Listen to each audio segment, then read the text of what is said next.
सोचिए, अगर दुनिया के सबसे महत्वपूर्ण तेल रास्ते अचानक बंद हो जाए, अगर मिडल ईस्ट में एक ऐसा युद्ध शुरू हो जाए जिसमें सिर्फ दो देश नहीं बल्कि पूरा क्षेत्र शामिल हो सकता है। अभी कुछ ऐसा ही होता दिख रहा है। अमेरिका, इजराइल और ईरान के बीच बढ़ता संघर्ष अब एक बड़े रीजनल वार में बदलने की तरफ बढ़ रहा है और इसका असर सिर्फ मिडल ईस्ट तक सीमित नहीं है। इसका असर तेल की कीमतों, ग्लोबल ट्रेड और पूरी दुनिया की इकोनॉमी पर पड़ सकता है। तो आज हम आसान भाषा में समझेंगे क्या हो रहा है, क्यों हो रहा है और यह पूरी दुनिया के लिए इतना बड़ा मुद्दा क्यों बन गया है। तो सबसे पहले युद्ध कैसे शुरू हुआ। सबसे पहले थोड़ा बैकग्राउंड समझ लेते हैं। फरवरी 2026 के आखिर में अमेरिका और इजराइल ने ईरान के कई सैन्य ठिकानों पर बड़े हवाई हमले किए। इन हमलों का उद्देश्य ईरान की मिलिट्री कैपेबिलिटी और उसके स्ट्रेटेजिक इंफ्रास्ट्रक्चर को कमजोर करना बताया गया।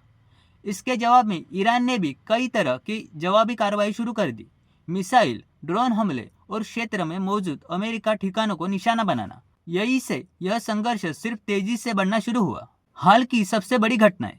पिछले कुछ दिनों में हालात और ज्यादा गंभीर हो गए।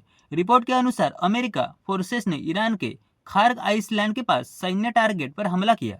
यह जगह बहुत महत्वपूर्ण है क्योंकि यहीं से ईरान का बड़ा हिस्सा तेल एक्सपोर्ट होता है। इसके बाद ईरान ने भी जवाबी हमलों की चेतावनी दी और क्षेत्र में तनाव और बढ़ गया। कुछ रिपोर्ट में यह भी सामने आया कि मिडल ईस्ट के कई हिस्सों में मिसाइल और ड्रोन हमले हुए, जिससे पूरा क्षेत्र अस्थिर होता दिख रहा है। यानी अब यह संघर्ष सिर्फ दो देशों के बीच नहीं रहा। अब जानते हैं सबसे बड़ा डर, स्ट्रेट ऑफ हॉर्मुज।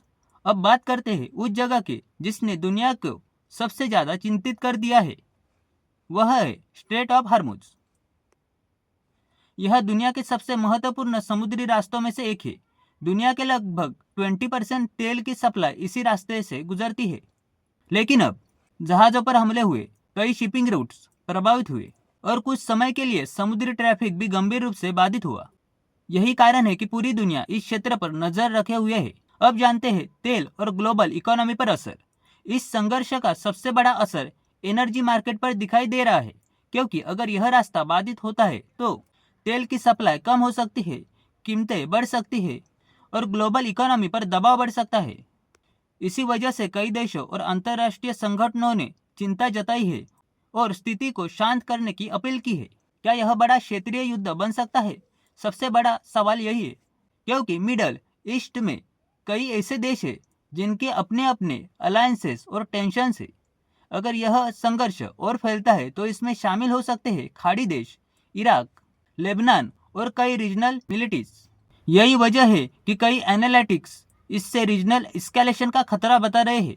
तो कुल मिलाकर स्थिति यह है कि अमेरिका और इजराइल के हमलों के बाद ईरान की जवाबी कार्रवाई और स्ट्रेट ऑफ हॉर्मुज में बढ़ता तनाव, इन सब में मिलकर इस संघर्ष को एक बड़े जियोपॉलिटिक्स क्राइसिस में बदल दिया है। फिलहाल दुनिया की नज़र इस पर है कि क्या यह तनाव जल्द कम होगा या यह संघर्ष मिडल ईस्ट के और देशों को भी अपनी चपेट में ले सकता है।